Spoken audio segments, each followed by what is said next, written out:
Beginning extremely early in life, children, like our case study Ari, are socialized to play sports based on the overarching notion that sports encourage children to succeed and are pivotal for their future achievement. Parents are coerced into signing their children up for organized sports at the guise that they serve to provide important life skills such as sportsmanship and discipline, and that they foster friendships, while most importantly giving them a competitive edge to stand out throughout their lives as they advance through school and eventually enter the workforce. The socialization that more accurately occurs teaches conforming to the group, stifles individuality through disciplinarian means, and removes the benefits of play by removing the aspect of spontaneity. As they progress through school, this competitive advantage becomes increasingly more important as children seek to gain acceptance into schools that claim to provide a platform for adult successes. These pressures are placed on kids through their parents, coaches, peers, and community. The hypervigilance of parents has normalized the insertion of adults into all areas of child life, including the sphere of children's sports. The hyper-competitive nature that comes from adult spectators has taken this unsupervised, free form of play and put it in the context of professionalization. The term student athlete was coined in 1964 by Walter Byers, the very first executive director of the NCAA. He did this to avoid the requirement of universities having to pay workers' compensation towards the athletes. Instead of being paid, college athletes were given the opportunity to attend universities with false promises of advancing their professional levels, despite that less than 2% of them become professionals.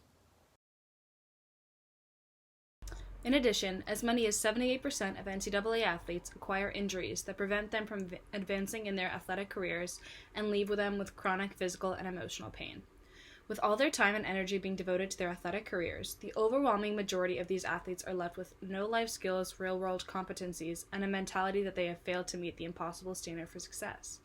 Other students have the time to not only devote to their academics, but to internships, part-time jobs, and other opportunities that end up benefiting them while pursuing a career.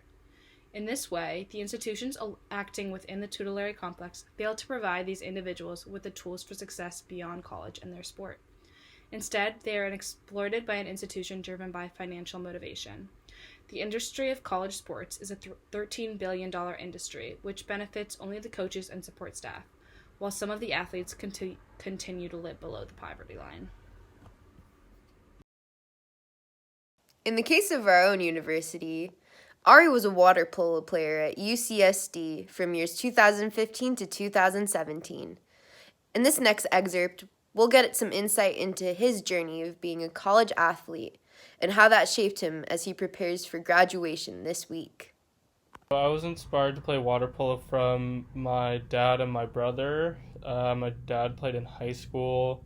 I started playing at 9 or 10. I pursued water polo at a collegiate level because I was super passionate about water polo. Schools that have water polo were schools that I was really interested in already. The physical and mental toll that being a student athlete kind of takes on you is a whole nother level than kind of working a part-time job, and it really feels like you're going to school for water polo. So even at a school like UCSD, which is extremely academic, doesn't have a huge athletic program, I felt like my purpose for being on UCSD campus was not to get an education, but rather to be on the water polo team, and my education was kind of a secondary. I stopped playing water polo after my junior season because of an injury that I couldn't come back from. I think that a lot of positives actually did come out of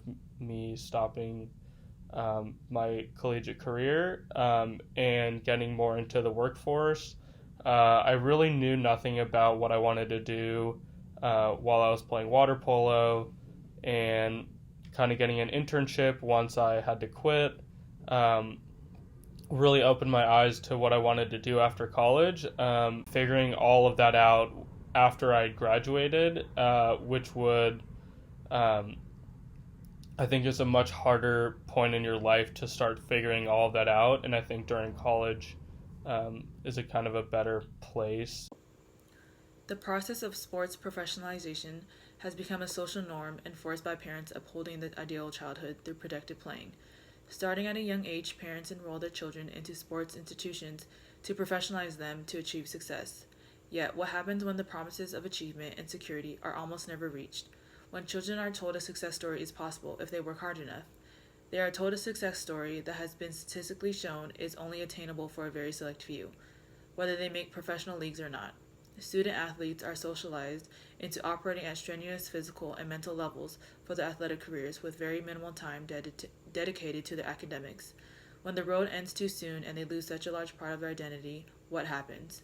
When the child eventually grows up and becomes an adult, they are full of more confusion and distress, unsure of where to go next, lacking the tools that are expected of them in a competitive job market.